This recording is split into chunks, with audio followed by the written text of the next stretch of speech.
من الشيطان الرجيم. بسم الله الرحمن الرحيم. الحمد لله رب العالمين الرحمن الرحيم مالك يوم الدين. إياك نعبد وإياك نستعين. اهدنا الصراط المستقيم صراط الذين أنعمت عليهم غير المغضوب عليهم ولا الضالين. آمين.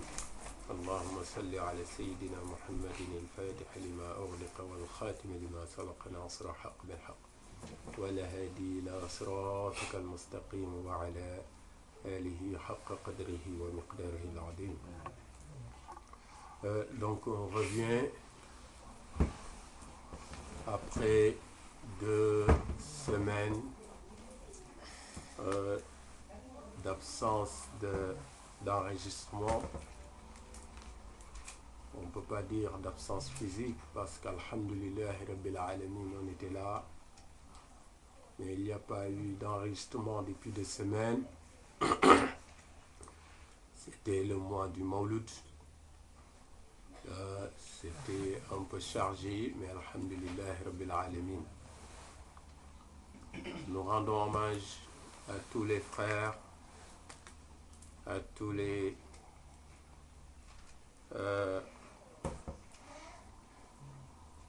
machaïkh aussi, qui ont tenu, et les sœurs aussi, qui ont tenu à marquer ce mois par des cérémonies dédiées à l'honneur du prophète Mohammed sallallahu alayhi wa sallam. Nous demandons qu'Allah il accepte toutes ces manifestations au Sénégal, en Algérie, au Maroc, Tunisie, ici en France, au Canada et ailleurs dans le monde. Nous demandons qu'Allah subhanahu wa ta'ala nous permet de revivre encore ces moments des années et des années encore, Inch'Allah. Nous faisons dua aussi pour nos mashayikh, les khulafa de Sayyidina Cheikh Ahmed Tidiane radiyallahu anhu, les muqaddam de Sayyidina Cheikh Ahmed Tidiane Sharif radiyallahu ta'ala anhu, qu'Allah leur donne une longue vie, Inch'Allah, qu'Allah leur donne une bonne santé, qu'ils continuent à faire ce travail. Bijaay Sayyidina Cheikh Ahmed Tidiane Sharif radiyallahu ta'ala anhu. Tous ceux qui au Sénégal étaient allés à Tivaouane, ils étaient comblés. Tous ceux qui étaient dans d'autres villes aussi, à Kaolack, à Thiénaba, à Thiès, Kër Mam Alhaji et ailleurs aussi, ils étaient comblés. À Dakar aussi, on a vu avec la famille de Cheikh Omar radiyallahu anhu, et ici aussi en France, et ceux qui étaient à Fès aussi avec Sidi Zoubair, hafizahullah wa ra'ahu, et Sayyidina Mohamedou Kabir, hafizahullah wa ra'ahu, tous, mashallah, et à Aïn Wadi, ils ont, tabarakallah, marqué ce mois de naissance, Rabi'ul Awwal, de la meilleure des créatures d'Allah subhanahu wa ta'ala, Sayyidina Muhammad sallallahu alayhi wa sallam. Nous profitons de cette reprise pour reparler de Sayyidina Cheikh Ahmed Tidiane radiyallahu anhu, de ses enseignements. Mais aujourd'hui, on a voulu parler du premier disciple, en tout cas du premier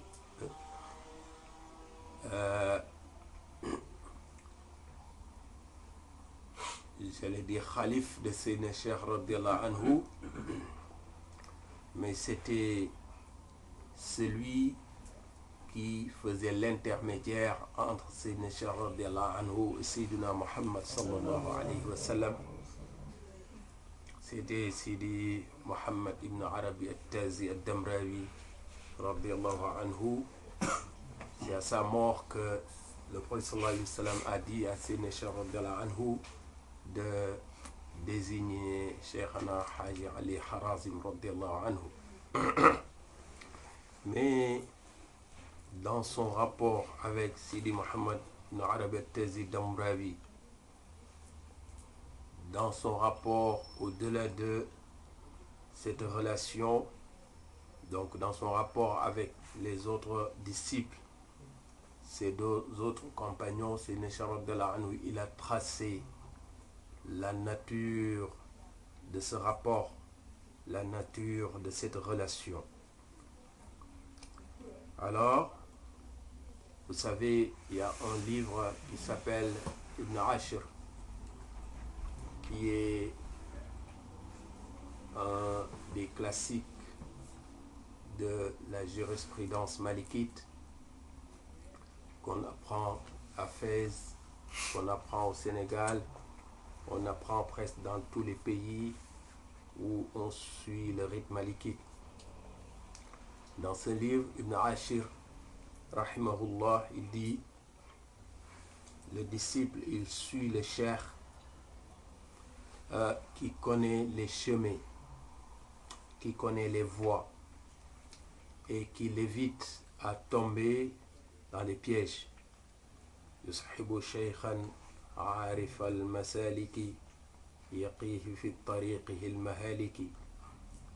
Mais le disciple aussi, il suit un cheikh qui lui rappelle sa relation avec Allah subhanahu wa ta'ala. En quelque sorte, la relation que tu as avec le cheikh, c'est une façon visible, une façon palpable de la relation que tu devrais avoir avec ton Seigneur. Non pas que le cheikh il représente Allah subhanahu wa ta'ala, parce qu'Allah subhanahu wa ta'ala ne peut pas être représenté, mais le cheikh il représente l'enseignement d'Allah subhanahu wa ta'ala, les recommandations, les interdits, etc., etc. Donc à chaque fois que tu vois le cheikh, tu vois en lui quelqu'un qui te rappelle ce qu'il a dit Allah, ce qu'il a interdit Allah subhanahu wa ta'ala, ce que veut Allah subhanahu wa ta'ala, la vie, tabarakallah, la vie de la lumière en quelque sorte, si on peut le dire de cette façon. Donc, tu le vois, ça te rappelle l'au-delà, mais ça ne te rappelle pas dunya. C'est pour ça que les compagnons, radiyallahu anhum, ils avaient une relation avec le prophète sallallahu alayhi wa sallam qui est exceptionnelle. Il y a un jour, un des compagnons qui s'appelait Hanzala, il a dit au prophète sallallahu alayhi wa sallam, moi je crois que, en fait, il a croisé Abu Bakr as-Siddiq radiyallahu anhu. Abu Bakr radiyallahu anhu lui a dit, comment tu vas, ya Hanzala, kayfa haluka ya Hanzala. Alors Hanzala lui dit, qad nafaqa Hanzala, je crois que je suis devenu munafiq, je suis devenu hypocrite. Il lui dit, pourquoi? Hanzala lui dit, quand je suis avec le prophète sallallahu alayhi wa sallam, je suis à un niveau de spiritualité, à un niveau de crainte d'Allah subhanahu wa ta'ala exceptionnel. Mais quand je quitte le prophète sallallahu alayhi wa sallam et que je me retrouve dans mes affaires, dans le monde ou avec ma famille, etc., etc., j'oublie cette spiritualité, cette concentration, cette lumière, etc., etc. C'est comme si il y avait deux personnages en ma personne, et ça, c'est simple, ça s'appelle l'hypocrisie. Être une seule personne et avoir deux comportements, deux attitudes, c'est l'hypocrisie. Donc je crois que je suis devenu munafiq. Abu Bakr radiyallahu anhu lui dit, si c'est ça, être hypocrite, je crois que moi aussi je suis hypocrite. Parce que ce que je vis quand je suis avec le prophète sallallahu alayhi wa sallam, le degré de spiritualité, la lumière que je sens, ce que je sens quand je suis à ses côtés, ça je ne le sens nulle part ailleurs. Que ce soit quand je suis à la maison ou que je sois au marché ou ailleurs, je sais que je suis une autre personne, mais en tout cas pas la personne qui était à côté du prophète Mohammed sallallahu alayhi wa sallam. Alors, ils sont venus voir le prophète sallallahu alayhi wa sallam et ils lui ont posé la question.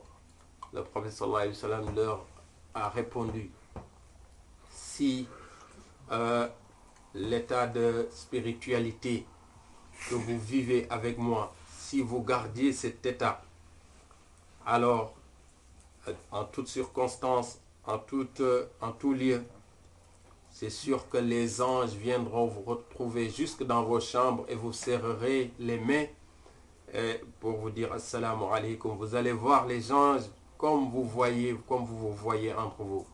Mais comme vous le savez, ya Hanzala, sa'atun wa sa'a. Quand tu es avec moi, tu profites de cette lumière, de cette baraka, mais quand tu es avec la famille, donne-leur leurs droits. Quand tu es dans dunya, c'est-à-dire quand tu travailles, quand tu es dans d'autres activités, alors occupe-toi de ça.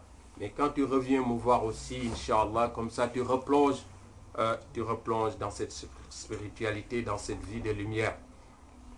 Alors, le prophète sallallahu alayhi wa sallam, il avait un peu tracé la relation entre le disciple et le cheikh. Le prophète sallallahu alayhi wa sallam, ce n'était pas un cheikh, mais c'est le cheikh des cheikhs.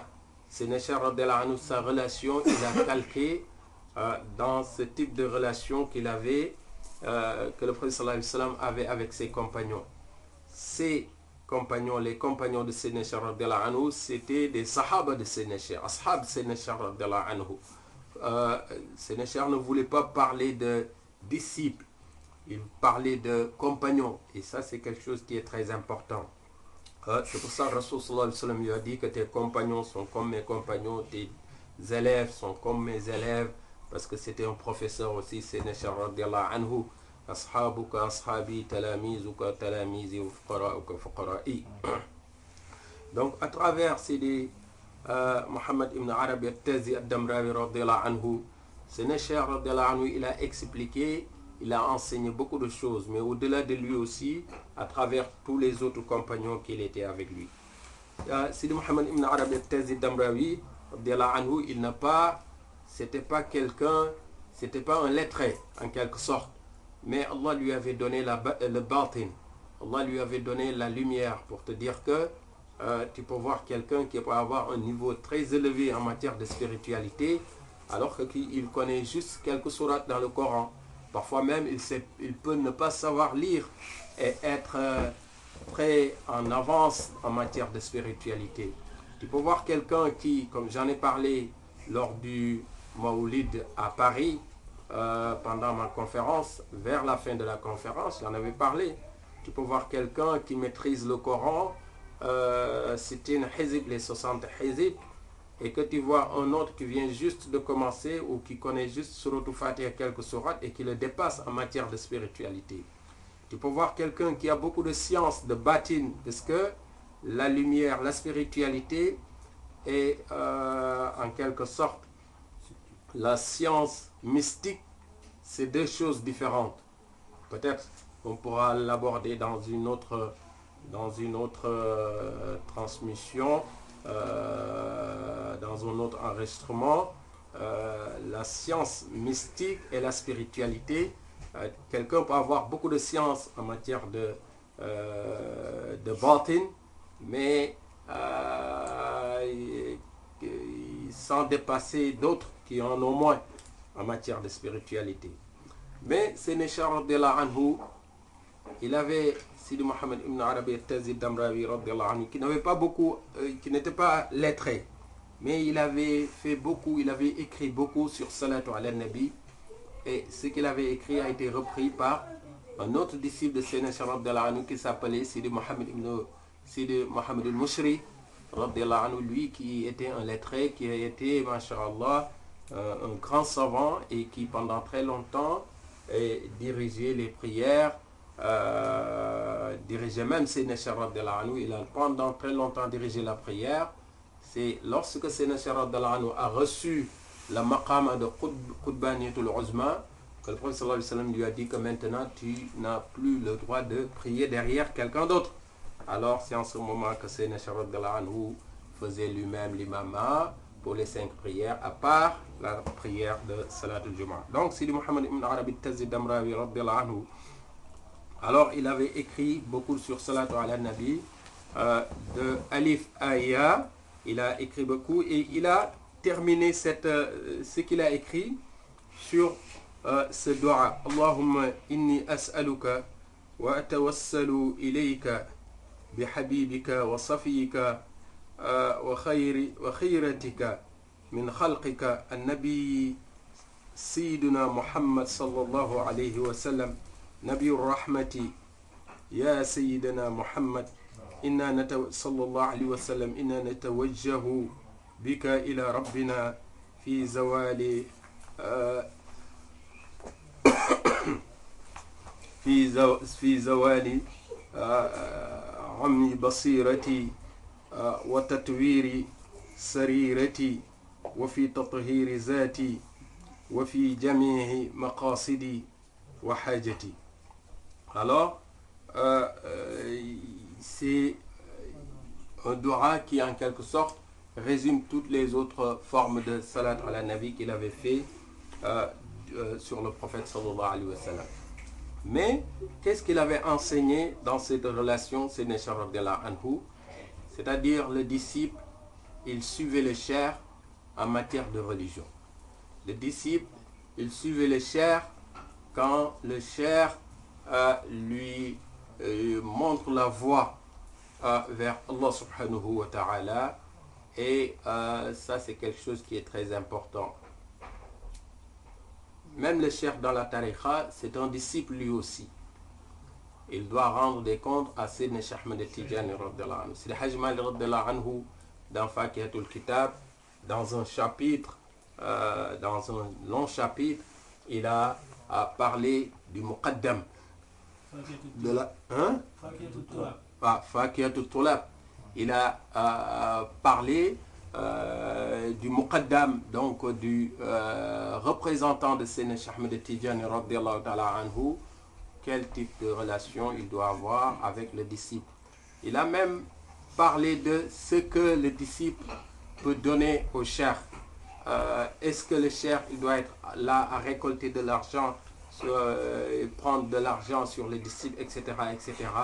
Tout ça, Sidi Hajj Malik radhiyallahu anhu n'a rien laissé, il a parlé de tout ça. Pour vous dire que la tariqa, c'est une tariqa presque révolutionnaire.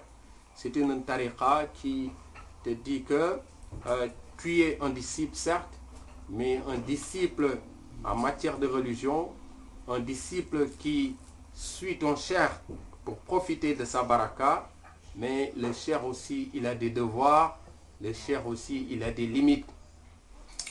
On ne peut pas trop développer sur ce sujet, certes, mais on y reviendra, Inch'Allah, parce que les circonstances font que dès lors qu'on rentre dans ce sujet, on pense à telle ou telle situation, eu égard à ce qui s'est passé récemment au pays. Mais juste pour te dire que toi, le disciple, quand tu as pris la tariqa, Sayyidina Cheikh radhiyallahu anhu, il a dit au cheikh, dégage-toi entre moi et mon disciple. Dès que tu as pris la tariqa, tu es devenu le disciple de Sayyidina Cheikh radhiyallahu anhu. Et le prophète sallallahu alayhi wa sallam a dit à Sayyidina Cheikh radhiyallahu anhu, dégage-toi entre moi et mon disciple. Donc, quand tu as pris la tariqa, non seulement tu es un disciple de Sayyidina Cheikh radhiyallahu anhu, mais en réalité, tu es directement rattaché au prophète Muhammad sallallahu alayhi wa sallam. Tu es le disciple du prophète sallallahu alayhi wa sallam. C'est pour ça que, eh bien, Sëñ Babacar radhiyallahu anhu, quand il dit que le disciple dans la tariqa, c'est comme l'œuf dans l'œuf qui vient d'être pondu. Cet œuf a une valeur de 1000 awliya ou kamal.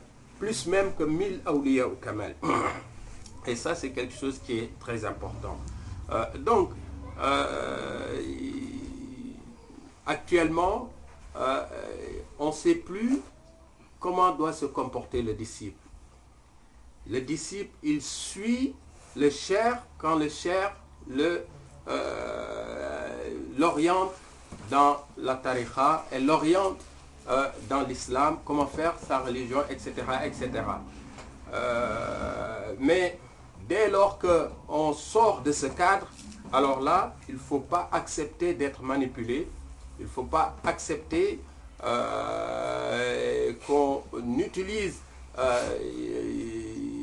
ta foi, qu'on utilise ta volonté d'obtenir de la lumière, de te rapprocher d'Allah subhanahu wa ta'ala, qu'on l'utilise à d'autres fins. Et ça, c'est très important, Inch'Allah.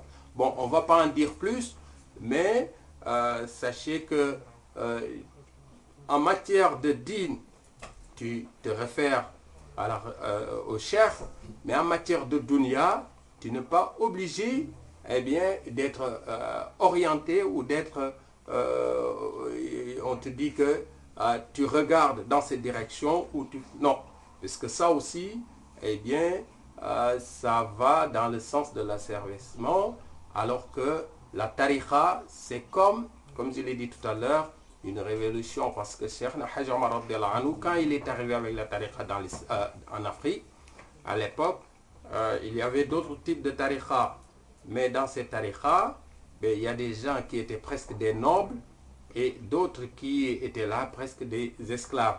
Cheikh Hajj Omar radiyallahu anhu, il a dit que la tariqa, telle que me l'a enseigné Seyna Cheikh radiyallahu anhu, c'est une tariqa où tout le monde s'assoit ensemble autour d'un drap pour faire la wazifa. Tout le monde s'assoit ensemble autour d'un drap pour faire la hadratul jum'a.